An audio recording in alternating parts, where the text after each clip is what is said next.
but I just want to make this even extra clear. It's just to really show everybody, especially in my network, just the type of people that I get to work with. I think one of the things that keeps me going in this business, besides the money, besides the, I mean, and I love what we do for families. I love our crusade. I love what we believe in, but just the associations that I get to have is just something I'm super proud of. And I just think that more people should know the type of people that I get to work with. So today I'm super excited because this woman is somebody that I admire and respect so much. We connected, it's probably now almost like over like 2 years almost now, I think. It's been 2 years since we first connected. But I saw her, I think it was on Facebook, doing a women's event. And I just loved that she was about empowering women. And I thought to myself, I remember, and if you know me, I'm very meticulous in people that I like seek out to be friends with. And I just was like, you know what? I feel like we should at least connect. I feel like we should at least partner on some level. I don't know what's going to come of it, but I just want to partner with her. And so I reached out to her saying that we should do some sort of event together. And sure enough, here we are 2 years later in business together, she's now building on our East Coast. She's like very passionate. And the one thing, Andrea, I think that like, if I give her a word to describe her, is she just feels for people. And she's so empathetic. She's so able to just relate with people on a level that I'm not able to. She has this heart for people. She's a server. She just is able to connect with people on that level. And of course, she's an entrepreneur. I feel like when you see that type of personality, sometimes you don't see them as the aggressive entrepreneur, but she's able to balance. She built a great business, but she loves people hardly along the way. And hardly, I mean in the way of like very hard along the way. So I'm super grateful. I love this woman, and I'm so excited that she is going to be talking with me today. So Andrea, everybody welcome up. Like we have this loud cheer. Woo! Andrea. Hi, thank you so much for having me. It's an honor, and I'm so excited. I'm so excited to be with you right now. So I have some questions for you. So I think that number one, it's when I think about how we partner together, it's just something that it was magical in my opinion. Like it was very much, I felt like we were same wavelength and we partnered, but kind of tell people your perspective of how we came in contact again. Yeah, it was really nice because at the time that you reached out to me, I was actually starting to travel a lot more often. And a lot of people look at my travels as me just having fun, but in reality, I have been on my entrepreneur spirit for quite some time. And I was actually branching out, and I was actually traveling a lot to learn different languages, to be exposed to different cultures, because just like you kind of mentioned already in the introduction, I'm a server, and I just found that if I could expand my knowledge, I realized I could help more people. Right. And it wasn't that I didn't want to help the people around me. I just felt like I had already given what I could. Mm. Right. Yeah, because that's right. So when we first connected, just for those of you to fill in the gaps, she was in Spain when she connected. And in fact, it was funny because I remember her calling me and I was like, we should do an event together. And she was like, yeah, but I'm in Spain. And I was like, and this was before everything was shut down. So I was like, oh, well, maybe let's wait till you get back. But yeah, she was in Spain. So I know she travels a lot, but to kind of talk about that, because obviously your entrepreneurness and your fitness stuff, that's kind of what brought us together. What was your past work experience, and kind of talk about, your background, if you would. Yeah. I mean, my background in regards to like work has, like my brother says, we've been working for 25 years plus. And I'm 29 because we've been working since we were little. Like, I'm not saying this to get anyone in trouble or anything, but I feel like my age to retire is 40. And for a lot of people, when I share that, they think I'm kind of crazy, right? But I've just been working for most of my life. Like, honestly, you might think, what was she doing when she was 5 years old? Okay, I would nanny, I would babysit. My parents worked at Los Angeles Times at the newspaper, and I would like help my parents package papers. Like, I don't think I've ever shared that with you, but since I was little, I've been working. So that hustle and bustle has been ingrained in me since I was little, but it transitioned to a lot of different things as I grew up. But I'll share a little bit more with like recently is that I love health and I love wellness, but it really came from a pain point. And I can expand on that pain point if you want, but what really happened was that I realized that I had reached like a barrier. And when you Right. reach that barrier, you start to question everything that you've done in your life. So Right. it became really, really difficult for me, because for some people who are more spiritually inclined, this is kind of what a spiritual awakening is. You end up hitting like back to back to back things that are just shock you, they hurt your body, so many different things. And I just Right. realized I had the option of going to pharmaceuticals and all of these other things, or turn to food, health, wellness, and it just being happy, right? So Right. it was a clear choice for me, and I think that's different for a lot of people. For a lot of people, they don't have that clear choice, and I guess combination of entrepreneur spirit and just wanting to like lift others and being of service, I realized like wellness was what I needed to do. So Right. that's really what has brought me into being so passionate in what I currently do, but also in being able to oversee the limitations. Like I know that I can have more clients. I know that I can help more people. I always take a minute to ask myself, what do I need to do to help more people? What do I Right. need to improve in myself to be better for people? Right. So Right. it brings those questions, and that's what spiritual awakening really is. You start to ask more questions instead of like demanding things, you know? Hmm. And honestly, I feel like that just, again, kind of summarizes what I said at the beginning of how the type of person that you are. It's like even personal growth, everything that you do is so about everyone else. And guys, I know Andrea personally, and that's just who she is as a person. So it's honest, like I love that answer. But let's go back, and so then obviously entrepreneur. What were your originals when you first started, when you were younger? Obviously, you've been working since you could walk, but what I feel like, when did you get clear on those goals, and what were they? Or maybe we're at Yeah. 5 years old. Did you know? Well, I think I had an idea that I always liked dressing up. My mom was actually a secretary Interesting. when we were in Guatemala.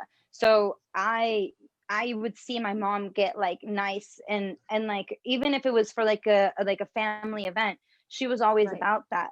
But as she progressed into working more and different types of jobs, she lost that fire. Whew. Mm, I didn't have to go there already, but you know that to me, like she ingrained in me to be a social worker or be a lawyer. Like she was putting that in me also to know that a suit and tie, you know, I don't always, I maybe a few times I've worn a tie, but the idea of that is better than having to work those lower paying jobs or those jobs that cause a lot more pain on your body. And so me seeing my mom kind of going through her transition and trying to survive, I also realized like, okay, I don't want to keep doing those kind of jobs that my parents are doing. I want to do something more, you know, and right. the answer was usually school, right? So I always had envision in my mind that I was going to be in school, that I was going to also advance my studies. So even as a little girl, like I would like fantasize about like the universities. And even when my brother was in college, he actually was the first in our generation to go to UC San Diego, and that Right. was such a proud moment, and it shaped it into my head too, to know that like my brother went to study for as an aerospace engineer. I literally can do this, you know. And at that point Right. I was more hopped on with political science actually. So I was learning more about legal, and I was in Girl Scouts too for 12 years. So I was Woohoo! always involved, right? Like I was always involved with the community. So I had this aspect of giving back to the community, being a good servant of the community, but it also tied into like standing up for people. And law school was Right. the thing that I wanted to do actually when I was younger. Interesting. Okay, then when did that shift? Actually, when that pain point happened, my mom getting sick and having cancer, Mm, I was already at UC Riverside. I managed to get into a UC. It wasn't as good as my brother UCSD, but I did get into a UC. I got a lot of assistance. um, but actually that was one of the most difficult times in my entire life. And right. I I bet. was 18 going to on to 19, and my mom was diagnosed with breast cancer for the second time.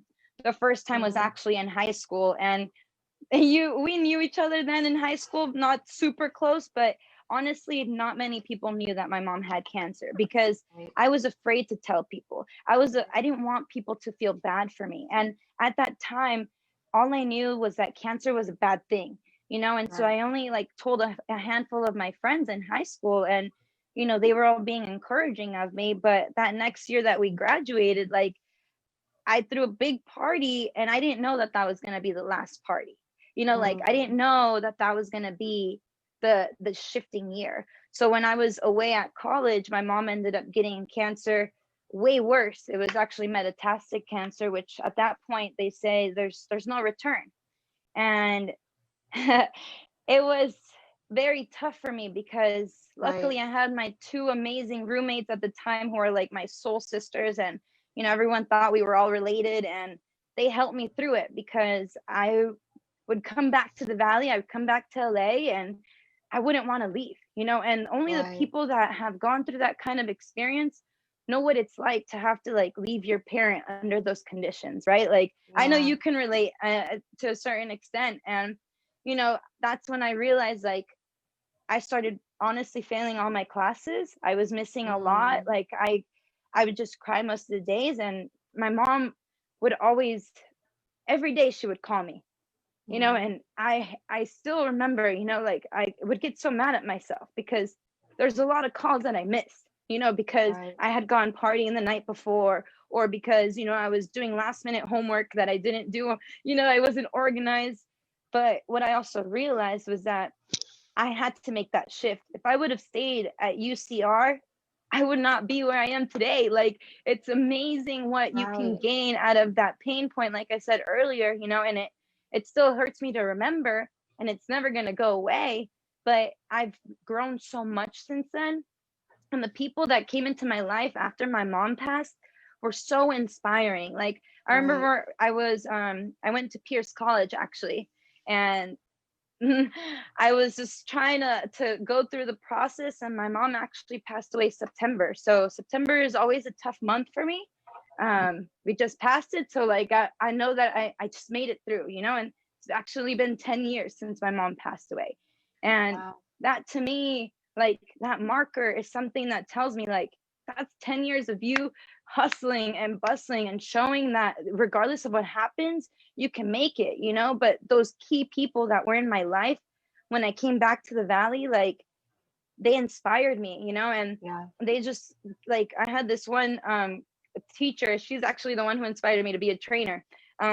She was my fitness teacher, and that was the one class, like, I would go so hard, and it was like I fell back in love with fitness because even though I was going through so much turmoil, my mom passing, and I was still in the class, I Right. would miss classes all the time, I would still show up to her class, and Mm. I remember, like, during one of the tests was actually when I got the bad news of my mom.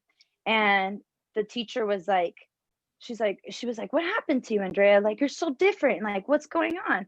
And I told her, and she's like, "Andrea, I would have never thought that. I would have Wow. never thought that.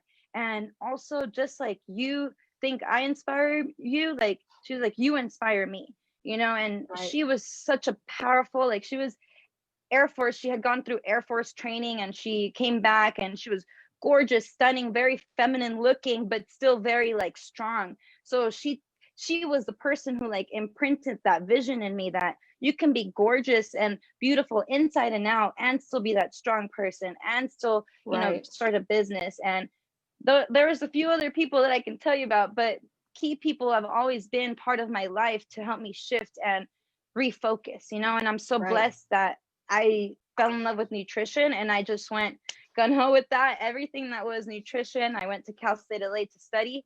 I've studied so much since then, but that was the big pivot for me. Right.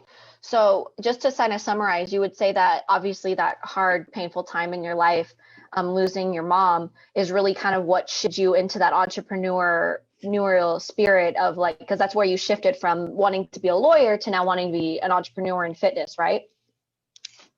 Yeah, because it still took a little bit of time from the time that I shifted from political Right. science, because I I did want to continue my education. So that was still my priority, and I Right. also, at at the time when my mom passed, I actually took over her job and I became a caregiver. And it was something that I was able to do, but it was so much pressure. And the person I was actually taking care of was declining. So she had Alzheimer's and dementia. And it was like, oh my God, I just lost my mom. And then like, I'm being challenged by this 80-year-old who is declining, so it was like from pain to like another pain. But I got lucky. Like I got a lot of work, and I was able to work with her for almost 3 years while I was going to school. So that was important. But even there, I had brought on another team. I had hired a couple of people. All of the women that were helping me take care of this lady, like I was managing it, and I was 19, 20 years old, so I realized at that point, like, there's no way that I'm gonna really go back to being like a basic employee when I know what it's like to lead other people and what it's like for people to need someone like you, because I knew Spanish and English. I was a translator for most of them. And I was also the guide, like when they would freak out, I'd be like, hey, look, you got to be patient. Take some 5 minutes to get out of the element and come back. And what I realized was I was kind of coaching myself, through that. I was helping the team take care of this older lady, but we also were learning how to cope with anxiety and stress and like a high stress environment. So that's where I really shifted to realizing like, okay, I can go back to the workforce. I can try to do something like that, work under like a team or something like that, or I can keep making good money being the boss. Like that's what triggered me, And I think it's so funny because this is like, that's the eminence of that saying, that in the midst of adversity is always opportunity. And it's like, I mean, talk about adversity. That could be probably anybody that's watching, anybody that's hearing this conversation can probably say losing a parent would be at a young age is an example of adversity. And to be able to take that and grow from it is, again, another reason why I love you. These are the type of people I hang out with. That's what I love. And I thank you so much for being vulnerable and share that story. But let's get back to kind of like what brought you here and what brought us together. So let's go to the maybe like a few months before you and I connected. What did your business look like, and what was your vision? And I maybe an even better way to ask this question is, what made you want to take a meeting with me? If that makes sense. Right. Like, what did you because you're cool. Just and of course there's the backstory that I tell people when they ask how we met. Like, I've always noticed you, like even through high school. We weren't so close, but I noticed you, and I always noticed like you were always smiling or hanging out with people, like even the kids that didn't really have friends, like you would always be adamant about going to them, and you have your own side to that. But like, I always admired you at a distance, and it's kind of funny, but it's true. And it's like, there's other key people from high school that I know you've reconnected with too.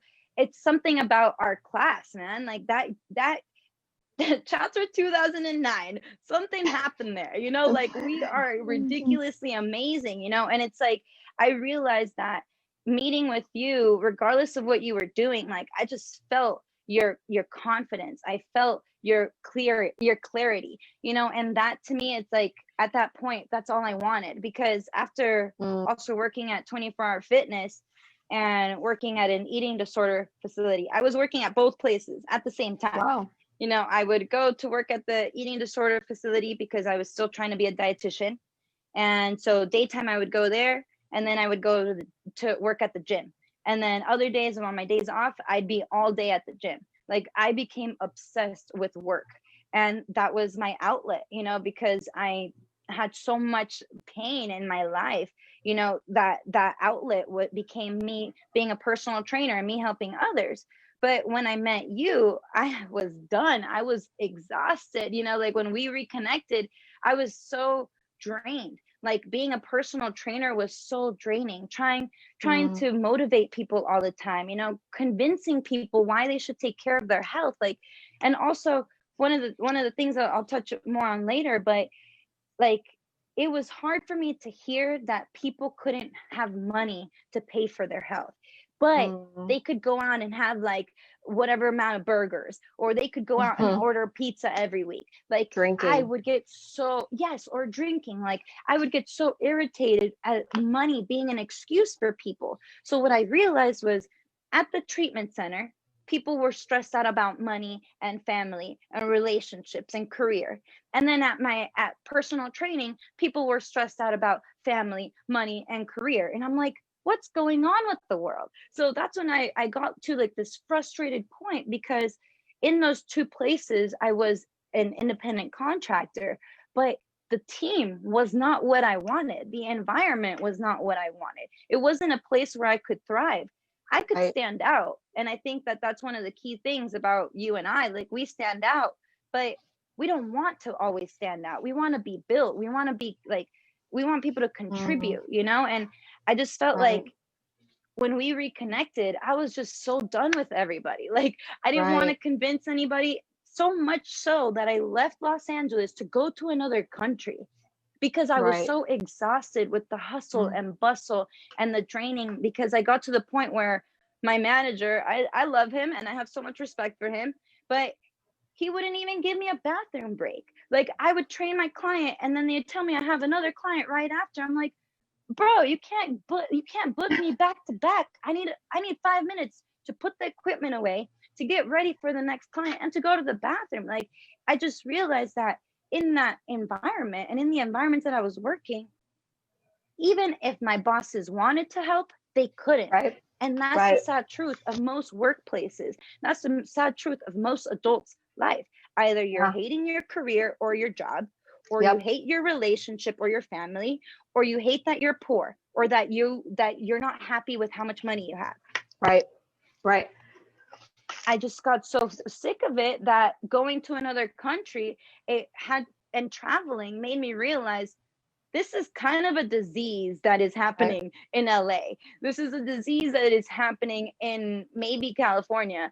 And what I started to realize, like, this is a disease in the entire United States, sadly to say. It is. Yeah. People have lost what it means.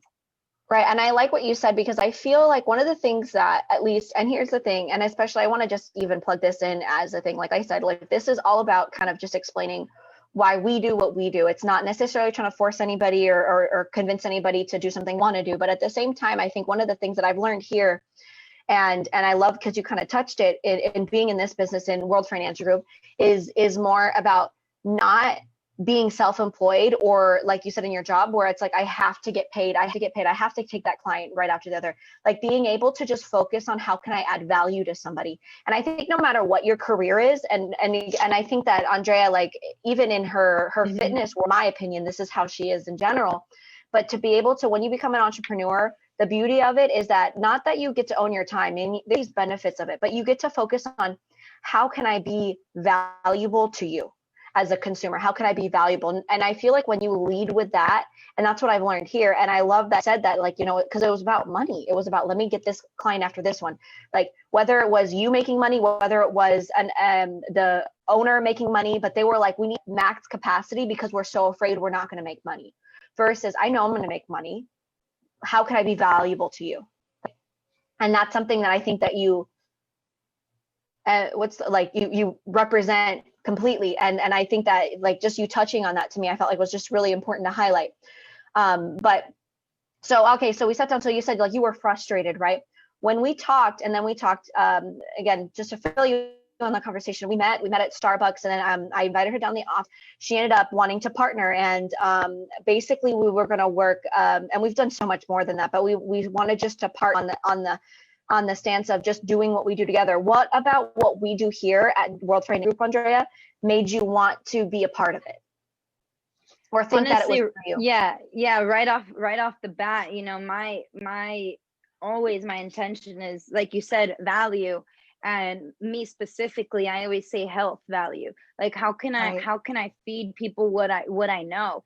And just from the moment that, you know, we talked and you were on board, like my goal was to get you on board with my programs, you know, like, and also impact more people. So once I found out that there were more people like you that you were working with, like I wanted to impact them too, you know? So I think in a way, like I really wanted to come forward and meet like all these amazing people, but I also wanted to make them better, and to lift them and to teach them that like health and nutrition doesn't have to feel like a chore. So we've done food, we've done fresh juices, we've brought on like different people into the office to like share their recipes, and I give different consultations for people within the office. But what I loved was when I really got to know the office and know the people, was the values that I believe in, everyone there also did, and that to me was refreshing for once, to really have like a full environment like that, because I do have clients that are like that, but I can literally like count them on my hands, that's the thing, because a lot of times, because of the job that I was doing, Right. I have to be a certain type of way and constantly like helping others. But when I came to the office, it was like everyone was open, everyone was open to the suggestions that I made. I still have some clients from the office, and it's like, for me, it's how can we contribute to each other? That's what you were talking about at the very beginning, making those connections. So I really fell in love with the fact that those values that I have were also being held through that team, through the office. And when I got to know more of the business, that's when I realized, like, okay, this is everything that I'm trying to build for myself, like for my business. And these are key things that I was missing. But at the same time, I realized that seeing people successful was the part that I was also yearning for. Seeing other Mm, people that were successful and that were happy and that have a family that they're proud of, that have right. all those pain points that all my clients used to complain about. Everyone here is proud to talk about them. Everyone's proud to talk about their family and their son and their family and business. Like, I still wish that, right? Like, it's those values to me were what really set it apart, because I know a lot of people. I work in so many different industries, in the movie industry, Right. all these different industries, that I realized here is where I have those values. This is where we're really going to work. This is where we're really going to Mm. explode. So how do you feel, this ties right into the next question? How do you feel, like, obviously, because we're in financial side, and if you want to know more about kind of what we do and what we're talking about here, that's like a whole separate conversation. Like I said, this is just more sharing our hearts, why we do what we do. The how is a separate conversation, but how does what we do in the financial side kind of tie with your vision, all that stuff that you say? It pretty much goes along with all those things that I learned as like a fitness coach and as a trainer and as a nutritionist. A lot of the conversations, I started kind of meshing people's faces together, because I would just have the same conversations over and With over them. and over and over again. Yeah. And Mm-hmm. that's why, like, when we reconnected, I was traveling, because I needed to refresh, I needed to reset something, and Right. I realized that even during those travels that year, I don't know if I've shared this with you or not, but that year I really, like, I put it in my head that I was going to learn everything about finances, including like everything, Right. investments, retirements, everything. For some reason I got so obsessed with it, but Right. That's so also funny. when I was like teenager, about 15, 16, I was actually obsessed with stocks and then on Wall Street. So like there's this long kind of financial part to me that's existed for a long time, and I love nice things too and traveling, but I'm very frugal. Like, there's not, I have my certain clothes, I'm very specific, I don't like to I'm not Right. crazy about shopping all this stuff, I like love that. I did buy a Louis Vuitton, but actually I ended up selling it because I realized that, yes, I loved it, but it wasn't fitting to what I wanted, right? So what really tied this all together was when I realized, like, I'm sick of having the same conversations and the same Right. questions. With. Like, let's Mhm. change the conversation a little bit. So I Right. actually started meeting a lot of very important people, very financially successful. And it's not because I am like seeking that money, but it's a different mentality. When you have money, when you Mhm. know how to grow money, you act Right. different, you breathe different, you live Right. different, and I was yearning to meet all those people because I had random people growing up that were millionaires, but usually we were working for them, cleaning their houses or taking care of their kids. That was my Right. introduction to like money. So then once I started having my own business, my thing was high value. Any personal trainer or nutritionist knows you can make more money if you go to your high value clients. Right. It's basic business, but you have to create that, right? Like that's kind of what you said. So And you have to I bring the value. exactly. You have to create that within yourself. You have to put it together into some type of program or something and present it to people. But that year that we connected, I was like, I want all the rich people to come to me. Like, I want to hear their lifestyles. I want them to ask me and have conversations with me. Like you said, it wasn't really about me selling them, it was about me having conversations and connections. And like, Right. it was I got a flurry of people that were in finances, that were in insurance, that were in investments, that some even people that were in cryptocurrency. I met so many people, and I literally fell in love with money in a different way. And I Perspective. was also reading Open Your Mind to Prosperity. Excellent book. Everyone should read it. Open Your Mind to Prosperity. It does have some religious connotations, mostly are like Christian things in it, but all it really is to recreate the beliefs around money. Because a lot of times we spend money and we like, oh, here we go. We don't even think about it. Right. But there's something about paying for something, being like, thank you. Like, I appreciate what you just did for me. Like earlier, the girl who did my eyebrows, I was upset because they were making me wear a mask and all this other stuff. But, I was just holding it in and like being okay about it. And, I asked her, like, oh, I started asking her about herself. I just wanted to connect with somebody because I didn't want to miss out on that opportunity, right? That opportunity. Right. But then I also learned more about her and I tipped her good money, because Right. she was involved with me. If she would have gone on that bandwagon of me being upset, and if she would have been upset with me, I would have probably not tipped her, and it would have been a bad Right. spiral. But I've trained myself so much to value someone's work, to value someone's hands, like, coming close to me, to value someone's efforts and education, that she explained to me how she got there, that when I went to tip her, Right. there was no hesitation in me over tipping her. And that's the freedom that you get when you're And you're financial. your own owner, when you're financially set or free. But it's not even necessarily about being financially free. It's about being aware. And that's what I love Yeah. about what this company does, what this complete organization does, is bringing awareness to a lot of things that we're missing out on and are right Right. in front of us. Like, it's an investment. When you really Yeah. realize that these things that you need are an investment, you shouldn't complain about them. Like, you should be happy that you have these things, and every Well, time that you yeah. have them, be grateful. And it's funny too because it's funny because the same way that you started when we connected, how you felt about finance is actually how I started to start feeling about fitness, because I think they tie hand in hand. And I know you basically answered it through the opposite side, but just to even bring it more together, it's like I feel like when it comes to fitness and finance, a lot of people don't understand like the daily you are a product of the disciplines that you keep every single day, whether that's Mm, financially, how you spend your money, or what you eat, what you put in your mouth, how you work out, all of that stuff. Like everything right now is a product of all the disciplines in my life and the decisions I've made up to today's point, right? How much is in my savings, how much are my investment vehicles, all that stuff is because of disciplines that I made.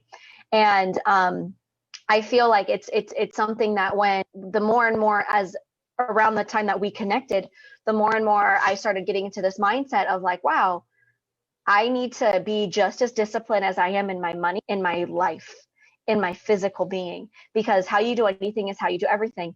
And anybody can do something for 90 days. Anybody can do something even for a year, but it takes commitment and vision to commit to something for your life, right? To commit to these exactly. non-negotiable non-negotiable habits, including fitness, including getting up, what you eat, what you put in your mouth. And so I just shifted and any self-development book that you read, any book that you read, will talk about when it comes to creating the life you want, all that stuff, fitness, finance, family, and faith. Those are like the main core principles. And I know that for me, that was what I saw in the opportunity for us to work together. And it's so true. Like you said, it ties hand in hand. And especially to be able to realize that from your perspective, when you already are disciplined in the fitness stuff, to now transfer it over to the finance stuff, you're just aware of how more you can accomplish when you keep these little promises to yourself. You know what I mean? But next in, all right, I just have a couple more for you. What do you love about this opportunity? I'm going to tie this also with the other question I told you about. What do you love about this opportunity, and how has it changed life personally and in business?